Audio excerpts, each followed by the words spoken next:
트럼프의 경제 정책은 도무지 종잡을 수가 없는 수준입니다.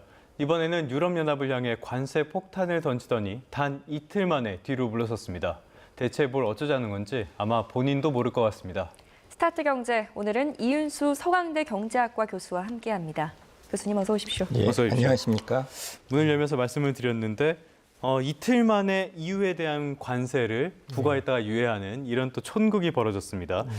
이렇게 되면 불확실성이 너무 커지는 거 아닙니까? 예, 맞습니다. 사실 그 5월 23일이죠. EU에 대해서 50% 관세를 6월 1일부터 부과하겠다고 기습적으로 발표를 했죠.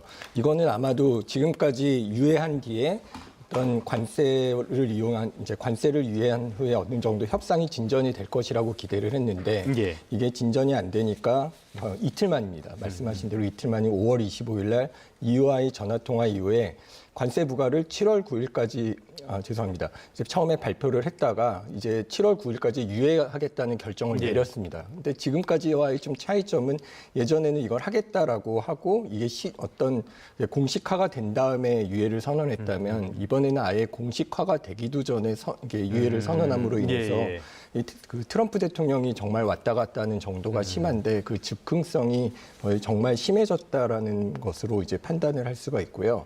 시장은 일단 뭐 유예가 됐으니까 다행이다라고 반등은 했습니다. 근데 말씀하신 대로 이 관세 제한이라는 게 협상이 어려워질 때마다 트럼프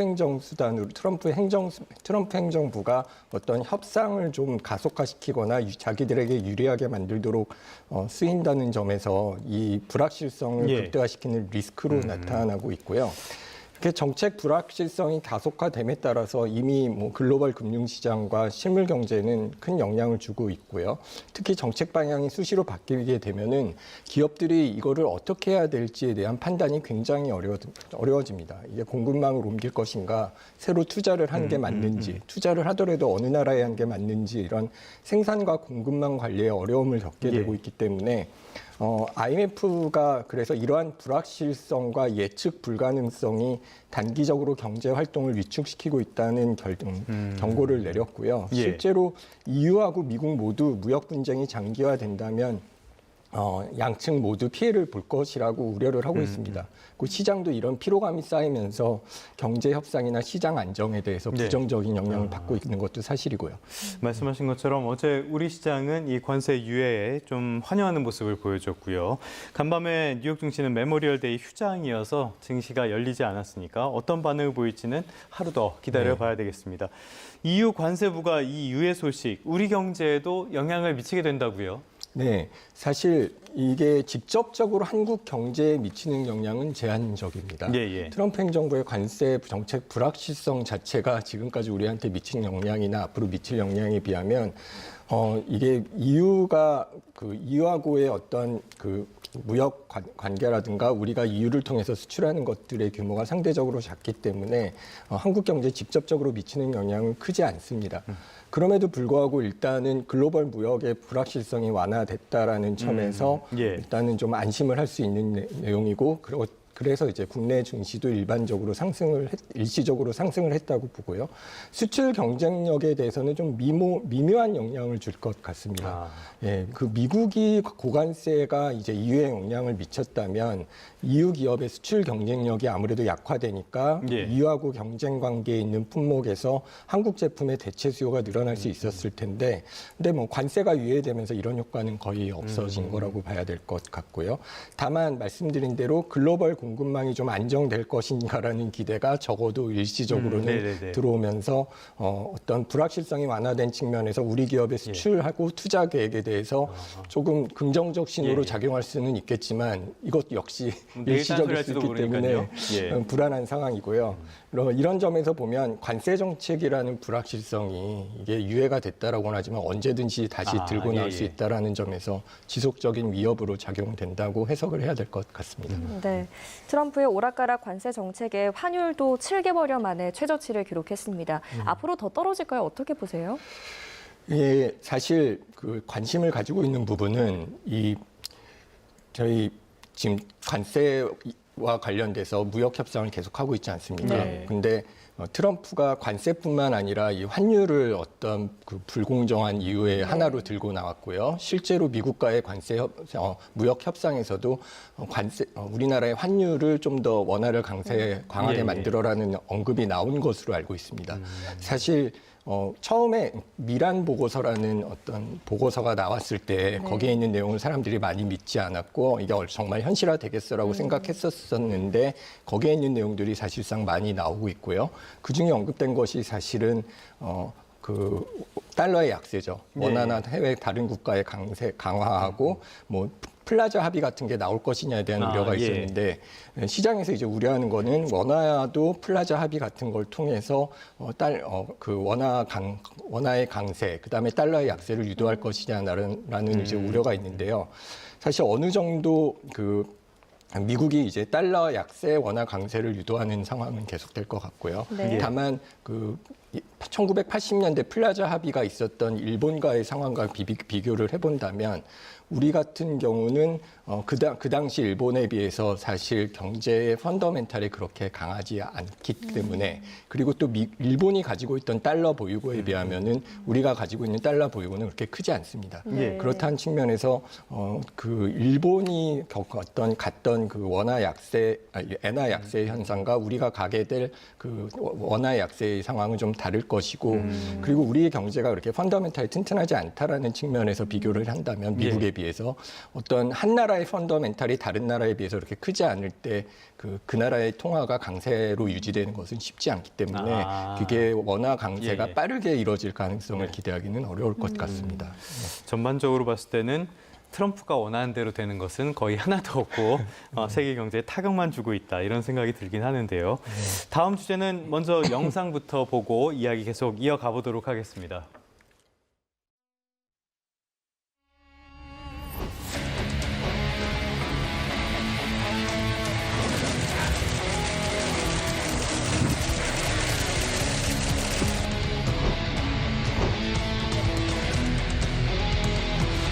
패배 그 이유는 오늘을 기억하며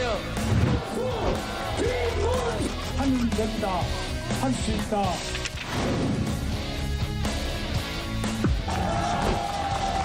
한국 진한 산업화와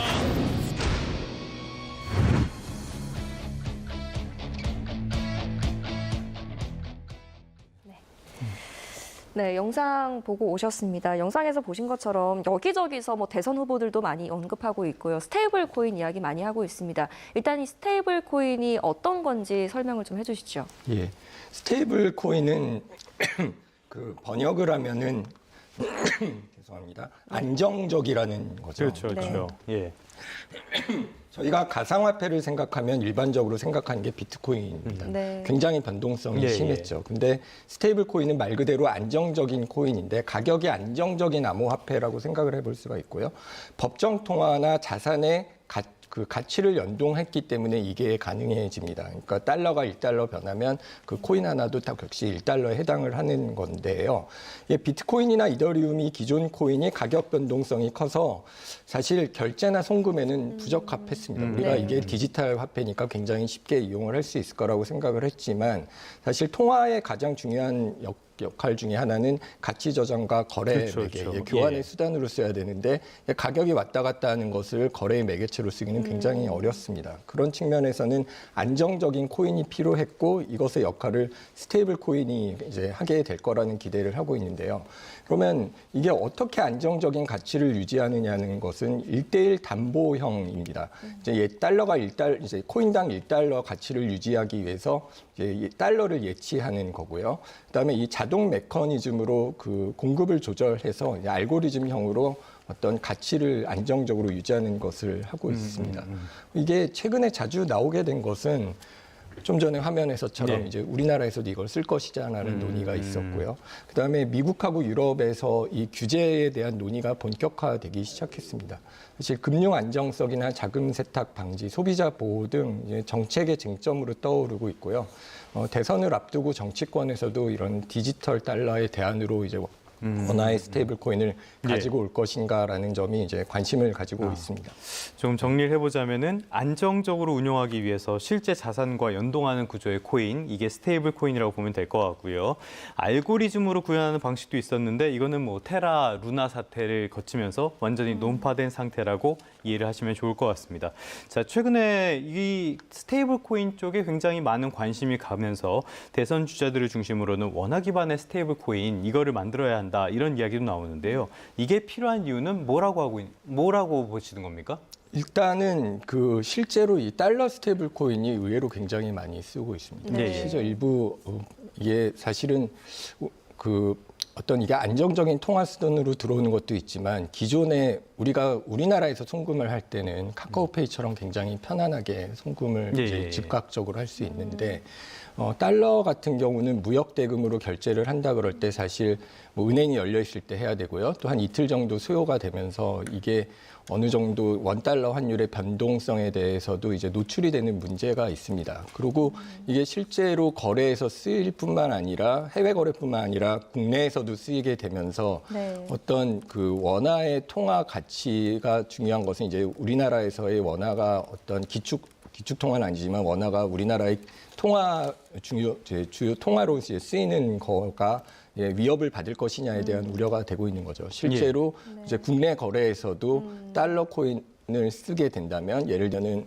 뭐 피자를 사러 네. 드셨을 때 1,400원짜리면 뭐 2,800원짜리면은 2달러 스테이블 코인으로 지불을 하셔도 된다라는 상황이 일어났을 때 원화 대신에 달러를 쓰게 될 거냐라는 것을 문제가 만약에 된다면 이런 거는 이제 우리나라의 통화 주권과도 연결이 될 거고 통화 주권이 문제가 될 경우에는 실질적으로 어떤 통화 정책이나 이런 것들에 어려움을 겪을 수도 있을 것 같고요. 네. 사실 이럴 가능성이 현실화될 가능성은 그렇게 높지는 않습니다. 이제 아르헨티나나 뭐 어떤 신흥 국가 중에서 실제로 어떤 통화 가치의 불안함을 겪었던 나라들의 경우는 어떤 그 나라 통화보다도 스테이블 코인, 그럼 아마 터키도 그런 나라 중에 하나였을 것 같은데요.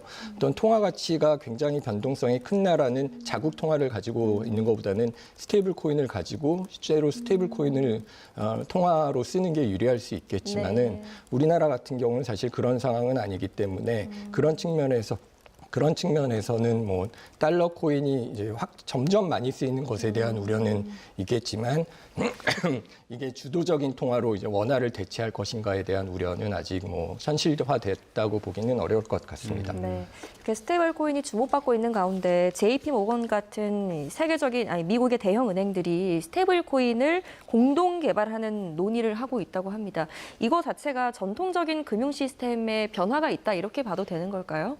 예, 사실 우리가 암호화폐가 처음 들어왔을 때 은행을 거치지 않고 어떤 중앙 집중적인 거래가 아니라 어떤 시장에서 자율적으로 일어나는 거래가 일어날 것이다라는 기대를 했었던 건데요. 지금 JP 모건이나 뱅크 오브 아메리카, 시티그룹 웰스파고 등 미국의 주요 대형 은행들이 공동으로 스테이블 코인을 발행하는 방안은 어떤 그 실시간 결제망과 실제로 그 젤르라고 해서 이제 미국에서는 굉장히 많이 쓰는 그 P2P 결제 플랫폼입니다. 이런 것들과 연결시켜서 어떤 그 은행 시스템과 연계된 신뢰성 그리고 새로 들어오는 규제를 준수하면서 은행보다 빠른 결제 인프라를 활용한 어떤 차별화된 스테이블 코인 생태계를 구축하려는 목표라고 볼 수 있는데요. 이런 것들은 사실 달러에 연동된 스테이블 코인이 지금 현재는 주요 은행들이 어떤 중요한 어떤 플레이어로 참여하고 있지 않은 상황에서 이제 아직까지는 초기 단계지만 뭐 탐색하고 개념 논의를 하고 있는 정도지만 실제로 앞으로 뭐 미국에서 어떤 규제가 새로 들어오면서 지금 지니어스 액트라는 이제 규제가 이제 논의가 되고 있는데요. 이런 입법 진행 상황에 따라서 어떤 규제가 되고 은행이 규제가 명확해질 경우에는 어떤 본격적으로 이것에 참여를 할 수 있을 것이라는 기대하에서 이런 것들에 대해서 움직이고 있고요. 이거는 기존 금융 시스템하고 현재 암호화폐 시장의 경계가 그동안 있었던 것이 무너질 가능성이 있다라는 측면에서 주목할 이벤트라고 생각을 합니다. 하나만 짚어볼까요? 스테이블 코인 관심이 커지면서 투자하시는 분들도 많을 것 같은데 유의할 점은 어떤 게 있을까요? 저희가 그 루나 코인이라는 것을 예. 들어보셨죠? 그 루나 코인이 사실상 스테이블 네, 코인입니다. 알고리즘으로 표현한 네. 스테이블 코인. 예, 다만 예. 루나 코인은 그렇게 위험했는데 이게 왜 안정적인가라는 점을 생각을 해본다면 어떤 루나 코인이 그런 불안함을 이제 거두기 위해서 어떤 그 연동을 하는 거죠. 달러하고 연동을 하는 건데, 근데 그럼에도 불구하고 일단은 어떤 그 기관이 사실 은행과 같이 우리가 정부가 엄격하게 규제를 하는 기관이 아니기 때문에 예. 그 발행 기관이 어느 정도 안전한가, 발행 기관의 신뢰성에 대해서 생각을 해보셔야 되고요. 그리고 이게 스테이블 코인입니다. 그리고 달러하고 연동되어 있습니다. 그래서 이게 어떤 면에서 달러에 투자를 한다라고 예. 생각을 한다면 투자적인 성격을 가지고 있을 수 있지만 물론 달러를 사는 것보다 이제 편의성이 있습니다. 다만 이게 달러에 대한 투자라고 한다면 어떤 비트코인에서 같이 급격하게 네. 가격이 상승하는 이런 것에 대한 우려를 할 필요는 없다라고 보셔도 될 것 같습니다. 네, 알겠습니다. 오늘 여기까지 듣겠습니다. 오늘은 이윤수 서강대 경제학과 교수와 함께했습니다. 교수님 잘 들었습니다. 예, 고맙습니다. 감사합니다.